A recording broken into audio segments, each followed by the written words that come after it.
ಆಗಮನ. ಮಹೇಶ್ ಶೆಟ್ಟಿ ತಿಮರೋಡಿ ಅವರನ್ನ ಕರ್ಕೊಂಡು ಬಂದಿದ್ದಾರೆ. ಬಿಎಲ್ ಸಂತೋಷ್ಗೆ ಅವಹೇಳನಕಾರಿ ಹೇಳಿಕೆಯನ್ನ ನೀಡಿರುವಂತಹ ಕೇಸ್ಗೆ ಸಂಬಂಧಪಟ್ಟಂತೆ ಈಗಾಗಲೇ ವಶಕ್ಕೆ ಪಡೆದ್ರು. ವಶಕ್ಕೆ ಪಡೆದ ನಂತರದಲ್ಲಿ ಬ್ರಹ್ಮಾವರ ಠಾಣೆಗೆ ಕರೆತಂದಿದ್ದಾರೆ ಅನ್ನುವಂತಹ ಮಾಹಿತಿ. ಬ್ರಹ್ಮಾವರ ಪೊಲೀಸ್ ಠಾಣೆಗೆ ಮಹೇಶ್ ಶೆಟ್ಟಿ ತಿಮರೋಡಿ ಅವರನ್ನ ಈಗ ಕರೆದುಕೊಂಡು ಬರಲಾಗಿದೆ. ವಶಕ್ಕೆ ಪಡೆದ ನಂತರದಲ್ಲಿ ಈಗ ಸುಮಾರು 2 ಗಂಟೆಗಳ ಕಾಲ ಉಜಿರೆಯ ಮಹೇಶ್ ಶೆಟ್ಟಿ ತಿಮರೋಡಿ ಮನೆಯಿಂದ ವಶಕ್ಕೆ ಪಡೆದ್ರು. ಅಲ್ಲಿಂದ ಉಡುಪಿಯ ಬ್ರಹ್ಮಾವರ ಸರಿಸುಮಾರು 2.25 ಗಂಟೆ ಈಗ ಬ್ರಹ್ಮಾವರ ಠಾಣೆ ತಲುಪಿದ್ದಾರೆ ಅನ್ನುವಂತ ಮಾಹಿತಿ. ಪೊಲೀಸ್ ಠಾಣೆಗೆ ಮಹೇಶ್ ಶೆಟ್ಟಿ ತಿಮರೋಡಿ ಅವರನ್ನ ಈಗ ಕರೆದುಕೊಂಡು ಬರಲಾಗಿದೆ. ಮಹೇಶ್ ಶೆಟ್ಟಿ ತಿಮರೋಡಿ ಅವರ ನಿವಾಸದಿಂದ ಅವರನ್ನ ವಶಕ್ಕೆ ಪಡೆದಿದ್ರು. ವಶಕ್ಕೆ ಪಡೆದ ನಂತರದಲ್ಲಿ ಈಗ ಅವರನ್ನ ಬ್ರಹ್ಮಾವರ ಠಾಣೆಗೆ ಕರೆತಂದಿದ್ದಾರೆ. ಬ್ರಹ್ಮಾವರ ಠಾಣೆಗೆ ಕರೆತಂತಾ ಇರುವಂತಹ ಎಕ್ಸ್ಕ್ಲೂಸಿವ್ ವಿಜುವಲ್ಸ್ ಅನ್ನ ಗಮನಿಸ್ತಾ ಇದ್ದೇವೆ. ಬ್ರಹ್ಮಾವರ ಠಾಣೆಗೆ ಕರೆತಂದಿದ್ದಾರೆ. ವಿಚಾರಣೆಯನ್ನ ನಡೆಸಲಿದ್ದಾರೆ. ಬ್ರಹ್ಮಾವರ ಠಾಣೆಗೆ ಈಗ ತಿಮರೋಡಿ ಆಗಮಿಸ್ತಾ ಇರುವಂತಹ ದೃಶ್ಯ. 2 ದಿನಗಳ ಹಿಂದೆ ದೂರು ದಾಖಲಾಗುತ್ತೆ. ಆಗಸ್ಟ್ 16ರಂದು ಒಂದು ವಿಡಿಯೋ ಮಾಡಿ ಬಿಎಲ್ ಸಂತೋಷ್ ವಿರುದ್ಧ ಅವಹೇಳನಕಾರಿ ಅವಾಚ್ಯ ಪದಗಳನ್ನ ಬಳಕೆ ಮಾಡಿ ಒಂದಷ್ಟು ಆರೋಪಗಳನ್ನ ಮಾಡಿರ್ತಾರೆ. ಈ ಎಲ್ಲ ವಿಚಾರಕ್ಕೆ ಸಂಬಂಧಪಟ್ಟಂತೆ ಕೇಸ್ ಕೂಡ ದಾಖಲಾಯಿತು 2 ದಿನಗಳ ಹಿಂದೆ. ಅದೇ ವಿಚಾರಕ್ಕೆ ಸಂಬಂಧಪಟ್ಟಂತೆ ಎಫ್ಐಆರ್ ಆಯಿತು. ಬಿಎನ್ಎಸ್ ಸೆಕ್ಷನ್ನ ಪ್ರಕಾರ ಈಗ ವಿಚಾರಣೆಗೆ ಕರೆದಿರೋದು. ವಿಚಾರಣೆಗೆ ಕರೆದ ನಂತರದಲ್ಲಿ ಯಾವೆಲ್ಲ ವಿಚಾರಗಳು ಪ್ರಸ್ತಾಪ ಆಗುತ್ತೆ, ಅದರ ಜೊತೆಯಲ್ಲಿ ಈಗ ಈ ವಿಚಾರಕ್ಕೆ ಸಂಬಂಧಪಟ್ಟಂತೆ ಪ್ರಕರಣಕ್ಕೆ ಸಂಬಂಧಪಟ್ಟಂತೆ ಮಹೇಶ್ ಶೆಟ್ಟಿ ತಿಮರೋಡಿ ಸ್ಟೇಟ್ಮೆಂಟ್ ಕೊಡ್ತಾರೆ ಅನ್ನುವಂತ ಕುತೂಹಲ. ಸದ್ಯಕ್ಕೆ ಬ್ರಹ್ಮಾವರ ಠಾಣೆಗೆ ಆಗಮಿಸಿದ್ದಾರೆ. ಆಗಮಿಸಿ ಅಲ್ಲಿ ರೀಚ್ ಆದ ತಕ್ಷಣದಲ್ಲಿ ಎಂದಿನಂತೆ ಕ್ಯಾಮೆರಾ ಕಡೆ ನೋಡಿ ಪೋಸ್ಟ್ ಕೂಡ ಕೊಟ್ಟಿದ್ದಾರೆ. ಮಹೇಶ್ ಶೆಟ್ಟಿ ತಿಮರೋಡಿ ರೀಚ್ ಆಗ್ತಾ ಇರುವಂತಹ ದೃಶ್ಯಗಳನ್ನ ಗಮನಿಸ್ತಾ ಇದ್ದೀವಿ. ಒಂದು ಕಡೆಯಲ್ಲಿ ಬ್ರಹ್ಮಾವರ ಠಾಣೆಗೆ ಅವರನ್ನ ಕರೆತರಲಾಯಿತು, ವಶಕ್ಕೆ ಪಡೆದ್ರು. ಬಿಜೆಪಿ ರಾಷ್ಟ್ರೀಯ ಸಂಘಟನಾ ಪ್ರಧಾನ ಕಾರ್ಯದರ್ಶಿ ಬಿಎಲ್ ಸಂತೋಷ್ ಅವರನ್ನ ವಾಚ್ಯ ಶಬ್ದಗಳಿಂದ ನಿಂದಿಸಿ ಅವಹೇಳನ ಮಾಡಿದ್ದಾರೆ ಅನ್ನುವಂತಹ ನಿಟ್ಟಿನಲ್ಲಿ ದೂರನ್ನ ಸಲ್ಲಿಕೆ ಮಾಡಲಾಗಿತ್ತು. ಅದೇ ದೂರಿಗೆ ಸಂಬಂಧಪಟ್ಟಂತೆ ಈಗ ಮಹೇಶ್ ಶೆಟ್ಟಿ ತಿಮರೋಡಿ ವಶಕ್ಕೆ ಪಡೆದಿದ್ದಾರೆ ಪೊಲೀಸರು. ರಾಜೀವ್ ಕುಲಾಲ್ ದೂರನ್ನ ಕೊಟ್ಟಿದ್ರು. ರಾಜೀವ್ ಕುಲಾಲ್ ನೀಡಿರುವಂತಹ ದೂರಿನ ಆಧಾರದಲ್ಲಿ ಈಗ ಎಫ್ಐಆರ್ ದಾಖಲಾದ ನಂತರದಲ್ಲಿ ವಶಕ್ಕೆ ಪಡೆದಿದ್ದಾರೆ. ನಿನ್ನೆ ವಿಚಾರಣೆಗೆ ಹಾಜರಾಗಬೇಕಿತ್ತು, ಆದರೆ ವಿಚಾರಣೆಗೆ ಹಾಜರಾಗಿಲ್ಲ. ಇವತ್ತು ವಶಕ್ಕೆ ಪಡೆದು ವಿಚಾರಣೆಯನ್ನು ನಡೆಸುವಂತಹ ನಿಟ್ಟಿನಲ್ಲಿ ಎಲ್ಲಾ ರೀತಿಯ ಸಿದ್ಧತೆಗಳನ್ನು ಕೂಡ ಮಾಡಿಕೊಳ್ಳಲಾಗಿದೆ. ಮತ್ತೊಂದು ಕಡೆಯಲ್ಲಿ ಠಾಣೆಗೆ ಕರೆತರ್ತಾ ಇರುವಂತಹ ದೃಶ್ಯಗಳು ಅದನ್ನ ಕೂಡ ಗಮನಿಸ್ತಾ ಇದ್ದೀವಿ.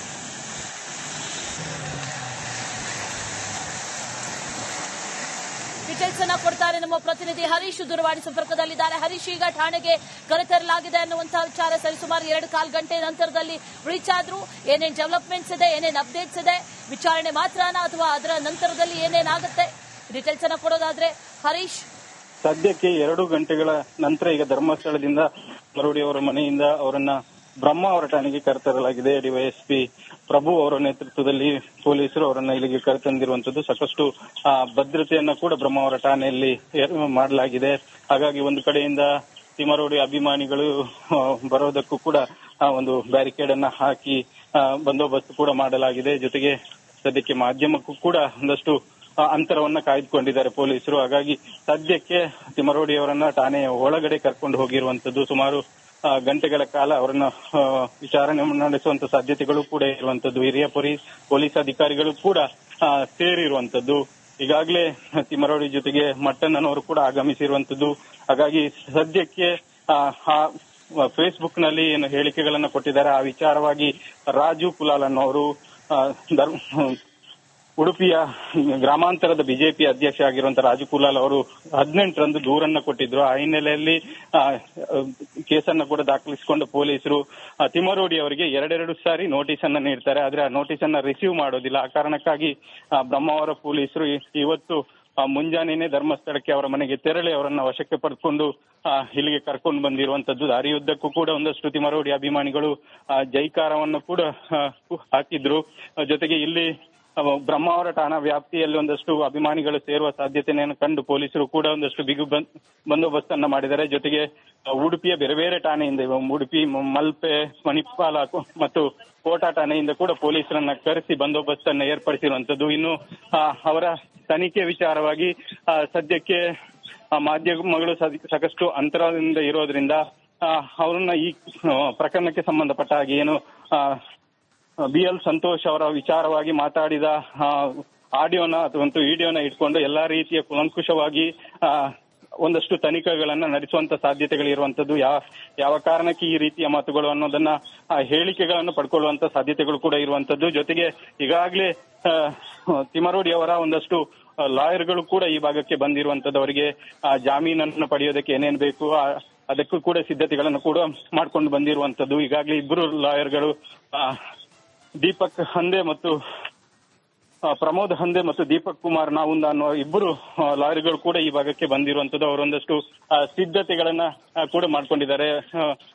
ಹಾಗಾಗಿ ಮುಂದೆ ಯಾವ ರೀತಿಯ ವಿಚಾರಣೆ ಇರ್ತದೆ ಅಥವಾ ಅವರಿಗೆ ಬೇಲ್ ಪಡೆಯೋದಕ್ಕೆ ಲಾಯರ್ಗಳು ಯಾವ ರೀತಿಯ ಸಿದ್ಧತೆಗಳನ್ನು ಮಾಡ್ಕೊಂಡಿದ್ದಾರೆ ಎಲ್ಲವನ್ನ ಕಾದ್ ನೋಡ್ಬೇಕಿದೆ. ಅಶ್ವಿನಿ, ಹರೀಶ್, ಅದರ ಜೊತೆಯಲ್ಲಿ ಈಗ ವಿಚಾರಣೆ ಆದ ನಂತರದಲ್ಲಿ ಸಮರ್ಪಕವಾದ ಉತ್ತರಗಳು ಸಿಗದೇ ಇರುವಂತಹ ನಂತರದಲ್ಲಿ ಬಂಧನ ಆಗುವಂತ ಅಥವಾ ಕಸ್ಟಡಿಗೆ ಪಡೆದು ಮತ್ತೆ ವಿಚಾರಣೆಯನ್ನು ನಡೆಸುವಂತ ಸಾಧ್ಯತೆಗಳು ಏನಾದ್ರೂ ಇದೆಯಾ? ಅದ್ರ ಬಗ್ಗೆ ಡೀಟೇಲ್ಸ್ ಇದೆಯಾ?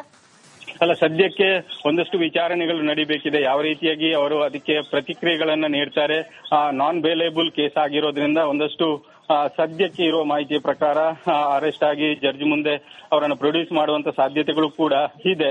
ಆದ್ರೆ ಸದ್ಯಕ್ಕೆ ಯಾವ ರೀತಿಯ ವಿಚಾರಣೆಗಳು ನಡೀತದೆ, ಯಾವ ರೀತಿಯ ಹೇಳಿಕೆಗಳು ಅವರಿಂದ ಪಡೆಯಲಾಗ್ತದೆ ಅನ್ನೋದರ ಮೇಲೆ ಮುಂದಿನ ನಡೆ ಏನು ಅನ್ನೋದು ಗೊತ್ತಾಗೋದಕ್ಕೆ ಸಾಧ್ಯ. ಅಶ್ವಿನಿ.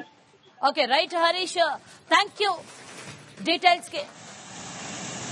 ಬ್ರಹ್ಮಾವರ ಪೊಲೀಸರು ಈಗ ಠಾಣೆಗೆ ಕರೆ ತಂದಿದ್ದಾರೆ. ಠಾಣೆಗೆ ಕರೆತಂದ ನಂತರದಲ್ಲಿ ಈಗ ವಿಚಾರಣೆ ಆರಂಭ ಆಗಿದೆ. ಒಂದಷ್ಟು ಪ್ರಶ್ನೆಗಳು, ಆ ಪ್ರಶ್ನೆಗಳಿಗೆ ಉತ್ತರವನ್ನ ಪಡೆದುಕೊಂಡಿರುವಂತಹ ನಿಟ್ಟಿನಲ್ಲಿ ಎಲ್ಲಾ ರೀತಿಯ ಸಿದ್ಧತೆಗಳನ್ನ ಮಾಡಿಕೊಂಡಿದ್ರು ಪೊಲೀಸರು. ಅದೇ ನಿಟ್ಟಿನಲ್ಲಿ ಈಗ ಸಾಗ್ತಾ ಇದೆ ವಿಚಾರಣೆ. ಎಷ್ಟೊತ್ತು ನಡೆಯುತ್ತೆ ವಿಚಾರಣೆ ಅನ್ನುವಂತ ಪ್ರಶ್ನೆ. ಅದರ ಜೊತೆಯಲ್ಲಿ ಈಗಾಗಲೇ ಅನೇಕ ಆರೋಪಗಳನ್ನ ಮಾಡಿದ್ರು ಈ ವಿಡಿಯೋದಲ್ಲಿ. ಅದೇ ವಿಡಿಯೋಗೆ ಸಂಬಂಧಪಟ್ಟಂತೆ ಈಗ ಕೇಸ್ ಕೂಡ ದಾಖಲಾಗಿರೋದು. ರಾಜೀವ್ ಕುಲಾಲ್ ಕೇಸನ್ನು ದಾಖಲಿಸಿದ್ರು ಬ್ರಹ್ಮಾವರ ಠಾಣೆಯಲ್ಲಿ. ಬ್ರಹ್ಮಾವರ ಠಾಣೆಗೆ ಈಗ ಕರೆತಂದಿದ್ದಾರೆ ಅವರನ್ನ. ಅದರ ನಂತರದಲ್ಲಿ ವಿಚಾರಣೆ ಹಂತದ ನಂತರದಲ್ಲಿ ಏನು ಅನ್ನುವಂತ ಪ್ರಶ್ನೆ, ಆ ಪ್ರಶ್ನೆಗೆ ಉತ್ತರ ಮುಂದಿನ ಹಂತದಲ್ಲಿ ಸಿಗ್ತಾ ಹೋಗುತ್ತೆ. ಅದ್ರ ಬಗ್ಗೆ ಕೂಡ ಒಂದಷ್ಟು ಪ್ರಶ್ನೆಗಳು ಇದ್ದೇ ಇದೆ. ಮುಂದೆ ಏನು ಹಾಗಾದ್ರೆ? ಈಗಾಗಲೇ BNS 3 ಸೆಕ್ಷನ್ಗಳ ಅಡಿಯಲ್ಲಿ ಪ್ರಕರಣವನ್ನ ದಾಖಲಿಸಿಕೊಂಡಿರುವಂತದ್ದು. ಮತ್ತೊಂದು ಕಡೆಯಲ್ಲಿ ಗಮನಿಸ್ತಾ ಇದೀವಲ್ಲ, ತಿಮ್ರೋಡಿ ಕಡೆಯ ಲಾಯರ್ಸ್ ಕೂಡ ಬಂದಿದ್ದಾರೆ, ಅದನ್ನು ಕೂಡ ಗಮನಿಸ್ತಾ ಇದೀವಿ. ಠಾಣೆಯ ಒಳಗಡೆ ಮಹೇಶ್ ಶೆಟ್ಟಿ ತಿಮ್ರೋಡಿ ಅವರನ್ನ ತೀವ್ರವಾಗಿ ವಿಚಾರಣೆಗೆ ಒಳಪಡಿಸಲಾಗ್ತಾ ಇದೆ. ಒಂದಷ್ಟು ಪ್ರಶ್ನೆಗಳನ್ನ ಮುಂದಿಟ್ಟುಕೊಂಡು ಪೊಲೀಸರು ತನಿಖೆಯನ್ನ ನಡೆಸ್ತಾ ಇದ್ದಾರೆ, ವಿಚಾರಣೆಯನ್ನ ಕೂಡ ಮಾಡ್ತಾ ಇದ್ದಾರೆ. BL ಸಂತೋಷ್ ವಿರುದ್ಧವಾಗಿ ಮಾಡಿರುವಂತಹ ಅವಹೇಳನಕಾರಿ ಸ್ಟೇಟ್ಮೆಂಟ್ ಆಗಿರ್ಬೋದು, ಅವಾಚ್ಯ ಪದಗಳಿಂದ ನಿಂದನೆ ಮಾಡಿರುವಂತದ್ದಾಗಿರ್ಬೋದು, ಇದೇ ವಿಚಾರಕ್ಕೆ ಸಂಬಂಧಪಟ್ಟಂತೆ ಈಗ ವಿಚಾರಣೆ ಕೂಡ ನಡೀತಾ ಇದೆ. ಒಂದಷ್ಟು ಪ್ರಶ್ನೆಗಳಿಗೆ ಉತ್ತರವನ್ನ ಪಡೆದುಕೊಳ್ಳುವಂತಹ ನಿಟ್ಟಿನಲ್ಲಿ ಈಗ ತನಿಖೆಯನ್ನ ನಡೆಸ್ತಾ ಇದ್ದಾರೆ ಪೊಲೀಸರು. ಅದು ಒಳಗಡೆಯ ಸಿಚುವೇಶನ್ ಆದ್ರೆ, ಹೊರಗಡೆ ಇರುವಂತಹ ಆ ಸಿಚುವೇಶನ್ ಅನ್ನ ಕೂಡ ಗಮನಿಸ್ತಾ ಇದೀವಿ. ಅಲ್ಲಿ ಹೊರಗಡೆ ಒಂದಷ್ಟು ಜನ ಮಾತುಕತೆಯನ್ನ ಕೂಡ ನಡೆಸ್ತಾ ಇರೋದು ಪೊಲೀಸರ ಜೊತೆಯಲ್ಲಿ. ಪೊಲೀಸರು ಅವರಿಗೆ ತಾಳ್ಮೆಯಿಂದ ಒಂದಷ್ಟು ವಿಚಾರಗಳನ್ನ ಹೇಳುವಂತಹ ನಿಟ್ಟಿನಲ್ಲೂ ಕೂಡ ಆ ಡೆವಲಪ್ಮೆಂಟ್ಸ್ ಕೂಡ ನಡೀತಾ ಇದೆ. ಜೊತೆಯಲ್ಲಿ ಅವ್ರು ಹೇಳ್ತಾ ಇದ್ದಾರೆ, ನಾವಿಲ್ಲೇ ನಿಂತ್ಕೊಂಡಿರ್ತೀವಿ, ಎಲ್ಲೂ ಹೋಗೋದಿಲ್ಲ ಅನ್ನುವಂಥದ್ದನ್ನ ಹೇಳಿದಂತಹ ಸಂದರ್ಭದಲ್ಲೂ ಕೂಡ ಪೊಲೀಸರು ಅವರಿಗೆ ಸಮಾಧಾನ ಪಡಿಸುವಂತ ಅಥವಾ ಅಲ್ಲಿ ಒಳಗಡೆ ಹೋಗುವಂತಿಲ್ಲ ಅನ್ನುವಂತಹ ನಿಟ್ಟಿನಲ್ಲೂ ಕೂಡ ಅವರಿಗೆ ಇನ್ಸ್ಟ್ರಕ್ಟ್ ಮಾಡ್ತಾ ಇರೋದನ್ನ ಕೂಡ ವಿಜುವಲ್ಸ್ ಅಲ್ಲಿ ಗಮನಿಸ್ತಾ ಇದ್ದೀವಿ. ಮತ್ತೊಂದು ಕಡೆಯಲ್ಲಿ ಮಹೇಶ್ ಶೆಟ್ಟಿ ತಿಮ್ರೋಡಿ ಅವರ ಲಾಯರ್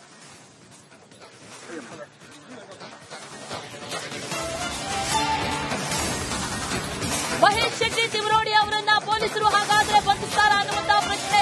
ಪೊಲೀಸ್ ಠಾಣೆಯಲ್ಲಿರುವಂತಹ ತಿಮ್ರೋಡಿ ಪರ ವಕೀಲರು ಆಗಮಿಸಿದ್ದಾರೆ. ಸ್ಟೇಷನ್ ಬೇಲ್ ಪಡೆಯುವುದಕ್ಕೆ ವಕೀಲರು ಬಂದಿದ್ದಾರೆ ಅನ್ನುವಂತಹ ಮಾಹಿತಿ. ಹಾಗಾದ್ರೆ ಬಂಧನವ ಅನ್ನುವಂತಹ ಪ್ರಶ್ನೆ ಈಗ ಕಾಡ್ತಾ ಇದೆ. ಗಮನಿಸ್ತಾ ಇದೆ ವಿಜುವಲ್ಸ್ ಅಲ್ಲಿ BL ಸಂತೋಷ್ಗೆ ಅವಹೇಳನಕಾರಿ ಸ್ಟೇಟ್ಮೆಂಟ್ ನೀಡಿರುವಂತಹ ಕೇಸ್. ಈ ಕೇಸ್ಗೆ ಸಂಬಂಧಪಟ್ಟಂತೆ ಏನಾಗುತ್ತೆ ಅನ್ನುವಂತಹ ಪ್ರಶ್ನೆ. 2 ಬಾರಿ ನೋಟಿಸ್ ಕೊಟ್ಟರು, ನೋಟಿಸ್ಗೆ ಉತ್ತರ ಇಲ್ಲ. ಇವತ್ತು ವಶಕ್ಕೆ ಪಡೆದ ನಂತರದಲ್ಲಿ ಈಗ ಬ್ರಹ್ಮಾವರ ಠಾಣೆಗೆ ಕರೆತಂದ ನಂತರದಲ್ಲಿ ಏನೇನು ಡೆವಲಪ್ಮೆಂಟ್ಸ್ ಆಗುತ್ತೆ, ಅವರನ್ನ ಬಂಧಿಸ್ತಾರ ಅನ್ನುವಂತ ಪ್ರಶ್ನೆ ಇದೆ. ವಿಚಾರಣೆ ನಡೆಸಬೇಕು. ಜೊತೆಯಲ್ಲಿ ಈಗಾಗಲೇ ದಾಖಲಾಗಿರುವಂತಹ ಸೆಕ್ಷನ್ಸ್ BNS ಆಕ್ಟ್ನ ಪ್ರಕಾರ ಈಗಾಗಲೇ ಸೆಕ್ಷನ್ಸ್ ದಾಖಲಾಗಿದೆ, ಕೇಸ್ ದಾಖಲಾಗಿದೆ. ಆ ನಿಟ್ಟಿನಲ್ಲಿ ಏನಾಗುತ್ತೆ ಅನ್ನುವಂತ ಪ್ರಶ್ನೆ ಕೂಡ ಇದೆ. BNS 196/1 ಅದರ ಜೊತೆಯಲ್ಲಿ 352, 353(2) ಸೆಕ್ಷನ್ನ ಅಡಿಯಲ್ಲಿ ಈಗ ಕೇಸ್ ದಾಖಲಾಗಿರುವುದು. ಹಾಗಾಗಿ ಮುಂದಿನ ಪ್ರಕ್ರಿಯೆ ಯಾವ ರೀತಿಯಾಗಿರುತ್ತೆ, ಮುಂದಿನ ವಿಚಾರಣೆಗಳು ಯಾವ ರೀತಿಯಾಗಿ ನಡೆಯುತ್ತೆ, ಇವರು ಮಹೇಶ್ ಶೆಟ್ಟಿ ತಿಮರೋಡಿ ಅವರನ್ನ ಕಸ್ಟಡಿಗೆ ಪಡ್ಕೊಳ್ತಾರ ಅನ್ನುವಂತಹ ಪ್ರಶ್ನೆ ಒಂದು ಕಡೆ ಇದೆ. ಮತ್ತೊಂದು ಕಡೆಯಲ್ಲಿ ಅಲ್ಲಿ ಲಾಯರ್ಸ್ ಕೂಡ ಬರ್ತಾ ಇರೋದು ನೋಡಿದ್ರೆ ಸ್ಟೇಷನ್ ಬೇಲ್ ಪಡ್ಕೊಳ್ಳೋದಕ್ಕೆ ಬಂದಿದ್ದಾರೆ ಅನ್ನುವಂತ ಮಾಹಿತಿ ಕೂಡ ಈಗ ಸದ್ಯಕ್ಕೆ ಸಿಗ್ತಾ ಇರೋದು. ಹಾಗಾಗಿ ಕ್ಷಣಕ್ಕೂ ಕೂಡ ಒಂದು ರೀತಿಯಲ್ಲಿ ಕುತೂಹಲಕ್ಕೆ ಕಾರಣ ಆಗ್ತಾ ಇದೆ. ಏನಾಗುತ್ತೆ, ಬಂಧನ ಆಗುತ್ತಾ ಅನ್ನುವಂತಹ ಪ್ರಶ್ನೆ. ಸದ್ಯಕ್ಕೆ ವಶದಲ್ಲಿದ್ದಾರೆ, ವಿಚಾರಣೆಯನ್ನ ಎದುರಿಸ್ತಾ ಇದ್ದಾರೆ. ಇದೇ ವಿಚಾರಕ್ಕೆ ಸಂಬಂಧಪಟ್ಟಂತೆ ಡೀಟೇಲ್ಸ್ ಕೊಡ್ತಾರೆ ಮಾರುತಿ, ನೇರ ಸಂಪರ್ಕದಲ್ಲಿದ್ದಾರೆ. ಮಾರುತಿ, ಸದ್ಯಕ್ಕೆ ಅಲ್ಲಿನ ಪರಿಸ್ಥಿತಿ ಹೇಗಿದೆ, ವಿಚಾರಣೆ ಯಾವ ಹಂತದಲ್ಲಿದೆ, ಏನೇ ಡೀಟೇಲ್ಸ್ ಸಿಗ್ತಾರೆ?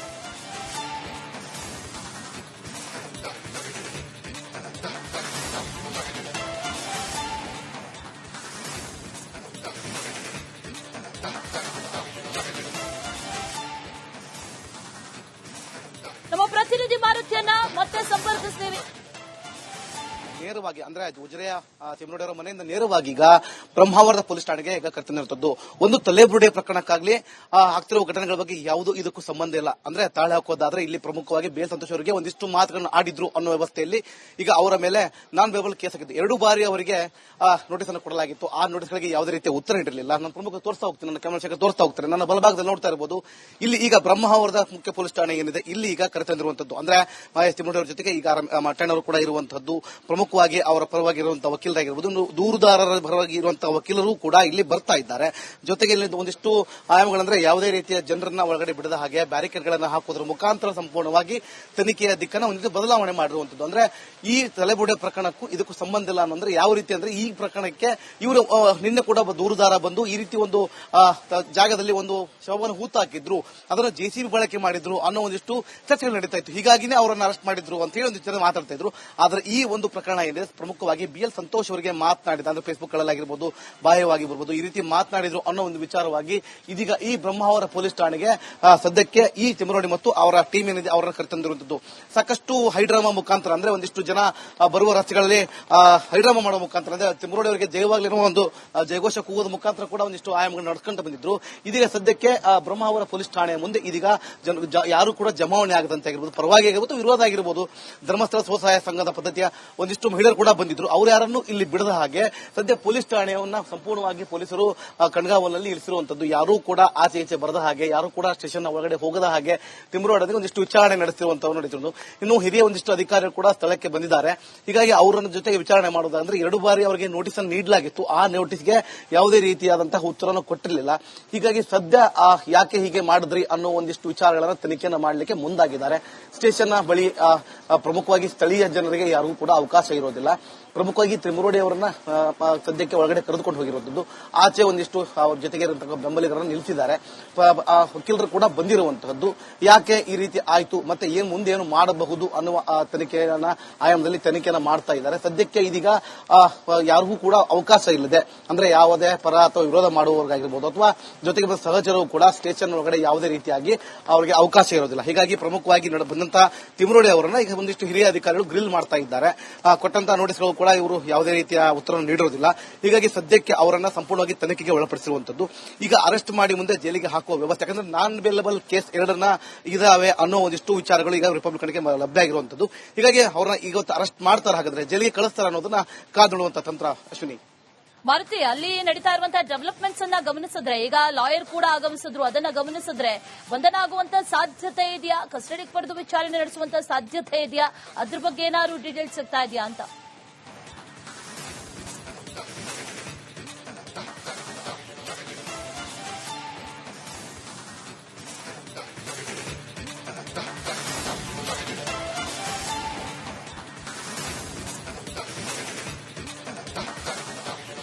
ಎಸ್ ಸರ್, ಅಶ್ವಿನಿ, ಏನಂತಂದ್ರೆ ಪ್ರಮುಖವಾಗಿ ಇಲ್ಲಿ ನೋಡ್ತಾರೆ, ನನ್ನ ಕ್ಯಾಮರಾಮನ್ ಶೇಖರ್ ತೋರಿಸ್ತಾರೆ ಇಲ್ಲಿ ಯಾವ ರೀತಿ ಪೊಲೀಸರು ಬಿಗಿ ಬಂದೋಬಸ್ತನ್ನ ಮಾಡಿದ್ದಾರೆ ಅಂತಂದ್ರೆ ಯಾವುದೇ ರೀತಿ ಅಹಿತಕರ ಘಟನೆ ನಡೆಯದಂಗೆ ಅಂದ್ರೆ ಆ ರೀತಿ ಮಾಡ್ತಾರೆ ಅಂದ್ರೆ ಅರೆಸ್ಟ್ ಆಗ್ತಾರೆ ಅನ್ನೋ ಒಂದು ವಿಚಾರಕ್ಕಾಗಿನೇ ಹೀಗೆ ಸಂಪೂರ್ಣವಾಗಿ ಬಿಗಿ ಪೊಲೀಸ್ ಭದ್ರತೆಯನ್ನು ಮಾಡಿರುವಂತದ್ದು. ಮಾಧ್ಯಮದ ಒಂದಿಷ್ಟು ಮಿತ್ರರನ್ನ ಹೊರತುಪಡಿಸಿದ್ರೆ ಯಾರಿಗೂ ಕೂಡ ಇಲ್ಲಿ ಒಳಗಡೆ ಅವಕಾಶ ಇರೋದಿಲ್ಲ. ಹೀಗಾಗಿ ಪ್ರಮುಖವಾಗಿ ಗಮನಿಸುವಂತಹ ಅಂಶ ಏನು ಅಂತಂದ್ರೆ ಈಗ ಹೆಚ್ಚಿನ ಪೊಲೀಸ್ ಫೋರ್ಸ್ ಅನ್ನ ಪಡೆದಿದ್ದಾರೆ ಅಂದ್ರೆ ಒಂದು ಕಡೆಗೆ ಕಸ್ಟಡಿಗೆ ತೆಗೆದುಕೊಳ್ಳಲಿಕ್ಕೆ ಮುಂದಾಗಿದ್ದಾರಾ ಅಧಿಕಾರಿಗಳು ಅನ್ನೋ ಪ್ರಶ್ನೆಯಿಂದಾಗಿನೇ ಈಗ ಸದ್ಯಕ್ಕೆ ಇಲ್ಲಿ ಹೆಚ್ಚಿನ ಪೊಲೀಸ್ ಭದ್ರತೆಯನ್ನ ನೀಡಿರುವಂತದ್ದು. ಅಂದ್ರೆ ಒಂದು ಕಡೆ ಕಾಂಪೌಂಡ್ ಇಲ್ಲ ಈ ಒಂದು ಸ್ಟೇಷನ್ಗೆ, ಹೀಗಾಗಿ ಅಲ್ಲಲ್ಲಿ ಗಿಡಗಳಿದ್ದಾವೆ, ಅಲ್ಲಿ ಎಲ್ಲರೂ ಹೋಗ್ಲಿಕ್ಕೆ ಅವಕಾಶ ಇದ್ರೆ ಅದನ್ನ ತಪ್ಪಿಸಲಿಕ್ಕಾಗಿಯೇ ಒಂದಿಷ್ಟು ಪೊಲೀಸರನ್ನ ನಿಲ್ಲಿಸಿರುವಂತದ್ದು. ಅಂದ್ರೆ ನನ್ನ ತೋರಿಸ್ತಾರೆ ಶೇಖರ್ ತೋರಿಸ್ತಾರೆ, ಏನು ಹೈವೇ ರಸ್ತೆ ಇದೆ, ಈ ಉಡುಪಿಗೆ ಹೋಗುವಂತ ಹೈವೇ ರಸ್ತೆ ಇದೆ, ಹೈವೇ ರಸ್ತೆಯಿಂದ ಸರಿಸುಮಾರು 1,000 ಮೀಟರ್ ದೂರದಲ್ಲಿ ಅಳತೆ ಅಂತರದಲ್ಲಿರುವಂತಹ ಈ ಪೊಲೀಸ್ ಠಾಣೆಗೆ ಯಾವುದೇ ಅಂದ್ರೆ ಪಕ್ಕದ ಸ್ಕೂಲ್ ಶಾಲೆ ಕೂಡ ಇರುವಂತದ್ದು, ಯಾರೂ ಕೂಡ ಬಾರದಂತೆ ನೋಡ್ಕೊಳ್ಳಿಕ್ಕೆ ಸಂಪೂರ್ಣವಾಗಿ ಕಾರ್ಯ ಮಾಡ್ತಾ ಇದ್ದಾರೆ. ಒಂದು ಕಡೆಗೆ ಪೊಲೀಸರ ಕಣ್ಗಾವಲು ಯಾವ ರೀತಿ ಅಂದ್ರೆ ಡಿಆರ್ ವಾಹನ ಆಗಿರಬಹುದು, ಸಿಪಿ ಆಗಿರಬಹುದು, ಪಿಎಸ್ಐಗಳಾಗಿರಬಹುದು, ಅಡಿಷನಲ್ ಎಸ್ಪಿ ಕೂಡ ಸ್ಥಳದಲ್ಲಿ ಬಿಡುಬಿಟ್ಟಿರುವಂತದ್ದು. ಪ್ರಮುಖವಾಗಿ ತನಿಖೆ ಆಯಾಮವನ್ನ ಸಂಪೂರ್ಣವಾಗಿ ಬದಲಾವಣೆ ಮಾಡಿದ್ದಾರೆ ಅಂತ ಹೇಳ್ಬೋದು. ಯಾಕಂದ್ರೆ ಯಾವುದೇ ಕಾರಣಕ್ಕೂ ಅಹಿತಘಟನೆ ನಡೀಬಾರದು, ಒಂದು ವೇಳೆ ಅವರನ್ನ ಕಸ್ಟಡಿಗೆ ಈಗಲೇ ತಗೊಂಡ್ರೆ ಯಾವುದೇ ರೀತಿಯ ಸಮಸ್ಯೆ ಆಗಬಾರದು ಅನ್ನೋ ವಿಚಾರದಲ್ಲಿ ಸದ್ಯಕ್ಕೆ ಪೊಲೀಸರನ್ನ ಈಗ ಸಂಪೂರ್ಣವಾಗಿ ಠಾಣೆಯ ಸುತ್ತಮುತ್ತ ಆಗಿರಬಹುದು, ಬಸ್ ಸ್ಟ್ಯಾಂಡ್ ಬಳಿ ಆಗಿರಬಹುದು, ಎಲ್ಲ ಕಡೆಗೂ ನಿಲ್ಲಿಸಿದ್ದಾರೆ. ಈಗ ಸದ್ಯದಲ್ಲಿ ಅವರನ್ನ ಏನು ಬಂಧನ ಮಾಡ್ತಾರೆ ಅನ್ನೋ ಒಂದಿಷ್ಟು ಮಾಹಿತಿ ಕೂಡ ಲಭ್ಯ ಆಗಿರುವಂತದ್ದು. Ashwini, okay, right Maruti. ಅದರ ಜೊತೆಯಲ್ಲಿ ಈಗ ಅರೆಸ್ಟ್ ಮಾಡುವಂತಹ ಸಂದರ್ಭದಲ್ಲಿ, ವಶಕ್ಕೆ ಪಡೆಯುವಂತಹ ಸಂದರ್ಭದಲ್ಲಿ ಒಂದು ವಿಚಾರವನ್ನ ಹೇಳಿದ್ರು, ದಂಗೆ ಹೇಳ್ತಾರೆ ಜನ ಅಂತ. ಅದರ ಬಗ್ಗೆ ಏನಾದ್ರೂ ಅಂದ್ರೆ ಎಲ್ಲಾದ್ರೂ ಸೋಷಿಯಲ್ ಮೀಡಿಯಾಗಳನ್ನ ಕೂಡ ಪೊಲೀಸರು ವಾಚ್ ಮಾಡ್ತಾ ಇದ್ದಾರೆ, ಅಲ್ಲೇನಾದ್ರೂ ಸಿಗ್ನಲ್ಸ್ ಅನ್ನ ಕೊಡುವಂಥದ್ದು, ಅಲ್ಲೇನಾದ್ರೂ ಮಾಹಿತಿಗಳನ್ನ ಹಂಚಿಕೊಳ್ಳುವಂಥದ್ದು, ಇದ್ರ ಬಗ್ಗೆ ಕೂಡ ಪೊಲೀಸರು ಗಮನ ಹರಿಸ್ತಾ ಇದ್ದಾರೆ. ಅಂಥದ್ದೇನಾದ್ರೂ ಡೆವಲಪ್ಮೆಂಟ್ಸ್ ನಡೀತಾ ಇದೆಯಾ?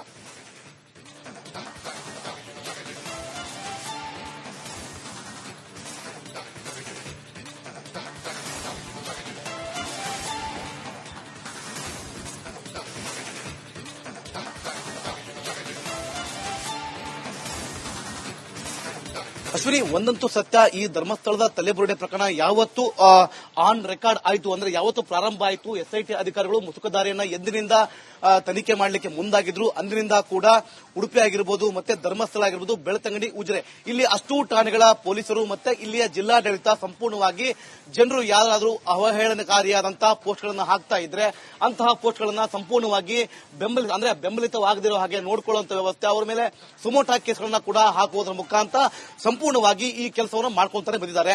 ಇದೀಗ ಆ ರೀತಿ ಏನಾದರೂ ಮತ್ತೆ ಪೋಸ್ಟ್ಗಳು ಮುಂದಾಗ್ತಾರ, ಯುವಕರು ಯಾರಾದರೂ ಆ ರೀತಿ ಬರ್ತಾರ ಅನ್ನೋದಕ್ಕೆ ಪೊಲೀಸರು ಅಂದ್ರೆ ಕಾಕಿ ಸಂಪೂರ್ಣವಾಗಿ ಕಣ್ಗಾವಲನ್ನ ಮಾಡಿರುವಂತದ್ದು. ಒಂದು ಕಡೆಗೆ ಸೈಬರ್ ಸಿಎನ್ ಠಾಣೆ ಅಂತ ಏನ್ ಹೇಳ್ತೀವಿ, ಅವರು ಕೂಡ ಸಂಪೂರ್ಣವಾಗಿ ಈ ಒಂದು ತನಿಖೆ ಎಸ್ಐಟಿ ತನಿಖೆ ಆಗಿರ್ಬೋದು ಅಥವಾ ಈ ಒಂದು ಪ್ರಕರಣದಲ್ಲಿ ಸಂಪೂರ್ಣವಾಗಿ ಮಿಂಗಲ್ ಆಗಿರುವಂತದ್ದು. ಅಂದ್ರೆ ಸೈಬರ್ ಕ್ರೈಮ್ ಅಂದ್ರೆ ಬರದೆ ಫೇಸ್ಬುಕ್ ಅನ್ನೋ ಒಂದು ವಿಚಾರ, ಅಲ್ಲಿ ಒಂದಿಷ್ಟು ಅವಹೇಳನಕಾರಿ ಚಟುವಟಿಕೆಗಳನ್ನ ಮಾಡೋದಾಗ್ಲಿ ಅಥವಾ ಯಾರದ್ದೋ ಧರ್ಮ ಮತ್ತು ಪರ ಮತ್ತು ವಿರೋಧವನ್ನ ಮಾಡ್ತಾ ಇರೋ ಒಂದು ಕಾರಣಕ್ಕಾಗಿ ಸದ್ಯಕ್ಕೆ ಈ ಎಲ್ಲ ವ್ಯವಸ್ಥೆಯನ್ನು ಮಾಡ್ಕೊಂಡಿದ್ದು. ಸಿಎನ್ ಪೊಲೀಸರು ಕೂಡ ಒಂದಿಷ್ಟು ಪ್ರಕರಣಗಳನ್ನು ದಾಖಲಿಸಿಕೊಂಡಿದ್ದಾರೆ ಅಂತ ಹೇಳ್ಬೋದು. ಪ್ರಮುಖವಾಗಿ ಈ ರೀತಿಯ ಪದ ಬಳಕೆ ಮಾಡೋದಾಗ್ಲಿ ಅಥವಾ ಅವಹೇಳನಕಾರಿ ಮಾಡುವಂತಹ ವಿಚಾರಗಳಾದ್ರೂ ಹಿಂದೆ ನಡೆದಂತ ಘಟನೆಗಳಾಗಿದ್ರೆ ಅಂತವರನ್ನ ಹುಡುಕಿ ಸುಮೋಟೋ ಕೇಸನ್ನ ಕೂಡ ಹಾಕಿರುವಂತಹ ವ್ಯವಸ್ಥೆ ಆಗಿದೆ ಈ ಸದ್ಯಕ್ಕೆ. ಜೊತೆಗೆ ಏನಾದ್ರೂ ಮುಂದಿನ ದಿನಮಾನಗಳಂದ್ರೆ ಈಗ 1-2 ಗಂಟೆ ಆದ ನಂತರ ಏನಾದ್ರೂ ಇಲ್ಲಿಯ ಚರ್ಚೆ ಏನಾದ್ರೂ ಆಯ್ತು ಅಥವಾ ತನಿಖೆ ಆಯ್ತು, ಅದಾದ ಬಳಿಕ ತಿಮ್ರೋಡಿ ಅವರನ್ನ ಅರೆಸ್ಟ್ ಮಾಡ್ತಾರೆ ಅಂತ ಆದಾಗ ಒಂದಿಷ್ಟು ಜನ ಈಗಾಗಲೇ ಏನು ಈಗ ಸದ್ಯ ನಾನೇನು ಸ್ಟೇಷನ್ ಹತ್ರ ಇದ್ದೀನಿ, ಸ್ಟೇಷನ್ ಹಿಂಭಾಗದ ಬಸ್ ಸ್ಟ್ಯಾಂಡ್ ಬಳಿ ಒಂದಿಷ್ಟು ಜನ ಜಮಾವಣೆ ಆಗಿದ್ದಾರೆ. ಇದೀಗ ಒಂದ್ ಕಡೆ ಈಗಾಗಲೇ ಮಹೇಶ್ ಶೆಟ್ಟಿ ತಿಮರೋಡಿ ಅವರನ್ನ ಯಾವಾಗ ಅರೆಸ್ಟ್ ಮಾಡಿದ್ರು ಆ ಸಂದರ್ಭದಲ್ಲಿ ತಿಮರೋಡಿ ಅವರು ಒಂದು ಮಾತು ಹೇಳ್ತಾರೆ, ಈ ಎಸ್ಐಟಿ ತನಿಖೆಯನ್ನು ಮುಚ್ಚಿ ಹಾಕ್ಲಿಕ್ಕೆ ನನ್ನನ್ನು ಅರೆಸ್ಟ್ ಮಾಡಿದ್ದಾರೆ ಅಂತ. ಅವರನ್ನ ಈಗ ಅರೆಸ್ಟ್ ಮಾಡಿರೋದು ಅವಹೇಳನಕಾರಿಯಾಗಿ BL ಸಂತೋಷ್ ಅವರ ವಿರುದ್ಧವಾಗಿ ಮಾತನಾಡಿದ್ದಾರೆ ಅಂತ ಈ ರೀತಿಯಾಗಿ ಗೊಂದಲ ಹೇಳಿಕೆಯನ್ನ ಕೊಟ್ಟರು. ಯಾತಕ್ಕಾಗಿ ಕೊಟ್ಟರು ಅಂತ ಈ ವಿಚಾರಕ್ಕೆ ಸಂಬಂಧಪಟ್ಟಂತೆ ಏನೆಲ್ಲ ಅಪ್ಡೇಟ್ಸ್ ಇದೆ?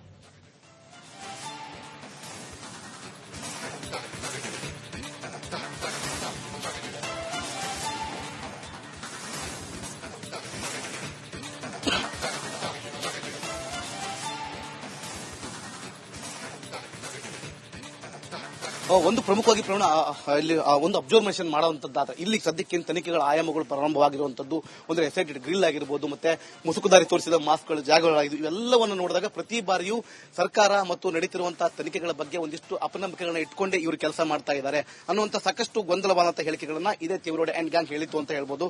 ಸದ್ಯ ಅದೇ ವಿಚಾರವಾಗಿ ಇಲ್ಲೂ ಕೂಡ ಅದೇ ನಡೀತಾ ಇದೆ. ಹಾಗಾದ್ರೆ ಒಂದು ಕಡೆಗೆ ಹೇಳ್ತಾರೆ, ಬೆಳಗ್ಗೆ ನನಗೆ ಯಾವುದೇ ರೀತಿಯ ನೋಟಿಸ್ ಬಂದಿಲ್ಲ ಅಂತ. ಹಾಗಾದ್ರೆ ಸರ್ಕಾರ ಸುಳ್ಳು ಹೇಳ್ತಾ, ಹಾಗಾದ್ರೆ ಅಧಿಕಾರಿಗಳು ಸುಳ್ಳು ಹೇಳಿದ್ರೆ ಹಾಗಾದ್ರೆ ಎರಡೆರಡು ಬಾರಿ ಇವ್ರಿಗೆ ಒಂದು ಸಮನ್ಸ್ ಅನ್ನು ನೀಡಿರ್ತಾರೆ. ಅಂದ್ರೆ ಹಾಜರಾಗಬೇಕು ಅಥವಾ ತನಿಖೆಗೆ ಒಳಪಡಬೇಕು ಅನ್ನೋ ಒಂದಿಷ್ಟು ವಿಚಾರಗಳನ್ನು ಹೇಳಿದ್ರು. 2 ಬಾರಿ ನಾವು ನೋಟಿಸ್ ಅನ್ನು ಕಳಿಸಿದ್ದು, ಅದು ಯಾವುದಕ್ಕೂ ಕೂಡ ಉತ್ತರ ಬರದೇ ಇದ್ದಾಗ ಇವರನ್ನ ಅರೆಸ್ಟ್ ಮಾಡಿದ್ದೇವೆ ಅನ್ನೋ ಒಂದಿಷ್ಟು ವಿಚಾರಗಳನ್ನ ಈಗ ಅಧಿಕಾರಿಗಳು ಬಾಯ್ಬಿಟ್ಟಿರುವಂತದ್ದು, ಅಂದ್ರೆ ಹೇಳಿಕೆ ಕೊಟ್ಟಿರುವಂತಹ ವ್ಯವಸ್ಥೆ ಆಗಿದೆ. ಇದೆಲ್ಲ ಆದ್ರೂ ಕೂಡ ನನಗೆ ಯಾವುದೇ ರೀತಿಯ ವಿಚಾರವನ್ನು ಹೇಳಿಲ್ಲ, ಯಾವುದೇ ರೀತಿಯ ಸಮನ್ಸ್ ಅನ್ನು ತರದೆ ನನ್ನನ್ನ ಅರೆಸ್ಟ್ ಮಾಡ್ತಾ ಇದ್ದಾರೆ, ನನ್ನನ್ನು ಗುಂಡಿಗೆ ಕೊಲ್ತಾರೆ, ಹಾಗಾದ್ರೆ ನನ್ನ ಜನ ದಂಗೆ ಹೇಳ್ತಾರೆ ಅನ್ನೋ ಒಂದಿಷ್ಟು ಮಾಹಿತಿಯನ್ನು ಕೂಡ ರಿಪಬ್ಲಿಕನ್ ಮುಂದೆ ಬೆಳಗ್ಗೆ ಕೊಟ್ಟಿದ್ರು. ಆದ್ರೆ ಅವೆಲ್ಲವನ್ನ ಇದೀಗ ಸುಳ್ಳಾಗಿಸುವುದು, ಅಧಿಕಾರಿಗಳು ಅಂದ್ರೆ ಎಲ್ಲವನ್ನ ಸಮನ್ಸ್ ಅನ್ನು ಕೊಟ್ಟಿದ್ದಾರೆ, ನೋಟಿಸ್ ದಾಖಲೆ ಕೊಟ್ಟಿರ್ತಾರೆ. ಎಲ್ಲವನ್ನು ಕೊಟ್ಟರೂ ಕೂಡ ಇವರು ಹಾಜರಾಗಿಲ್ಲ ಅಥವಾ ಅದಕ್ಕೆ ಯಾವುದೇ ರೀತಿಯ ಉತ್ತರ ನೀಡಿಲ್ಲ ಅನ್ನೋ ಒಂದು ವಿಚಾರದಲ್ಲಿ ಸದ್ಯಕ್ಕೀಗ ಅವರನ್ನ ಅರೆಸ್ಟ್ ಮಾಡಿದ್ದಾರೆ. ಬಂಧನ ಕೂಡ ಮಾಡ್ತಾರಾ, ಹಾಗಾದ್ರೆ ಜೈಲಿಗೆ ಹೋಗ್ತಾರಾ ಅನ್ನೋದನ್ನ ಕಾದು ನೋಡಬೇಕಾಗಿದೆ. ಓಕೆ, ಥ್ಯಾಂಕ್ ಯು ಮಾರುತಿ ತಮ್ಮೆಲ್ಲ ಮಾಹಿತಿಗೆ.